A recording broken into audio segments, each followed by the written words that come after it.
ওয়াসসালামু আলা মান ইত্তাবাল হুদা রব্বি জিদনি ইলমা। 69 নম্বর সূরার যে 11 নম্বর আয়াত, ইন্না লাম্মা তাগা আল মাউ হামালনাকুম ফিল জারিয়া, যে পানি যখন কুল ছাপিয়ে সীমানা ছাড়িয়ে গেল তখন আমি তোমাদেরকে চলন্ত নৌযানে আরোহণ করালাম।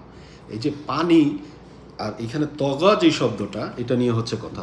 যেটা হচ্ছে লোড, যেটা হচ্ছে ক্ষমতা, আর গয়িন যেটা হচ্ছে ঢেকে যায়। তো দেখবেন যে আপনার পানির প্রবাহ, বন্যা যখন আসে তখন কিন্তু আপনার সব কিছু কি ঢেকে যায়, যে হ্যাভি ফ্লো যখন হয়। এটা আবার কিন্তু আপনার বাতাসের ক্ষেত্রেও হতে পারে, যেটা হচ্ছে জঞ্জা বায়ু হিসাবে আসছে 69 নম্বর সূরার 5 নম্বর আয়াতের 4 নম্বর শব্দ, যেটা হচ্ছে ত এবং গয়িন।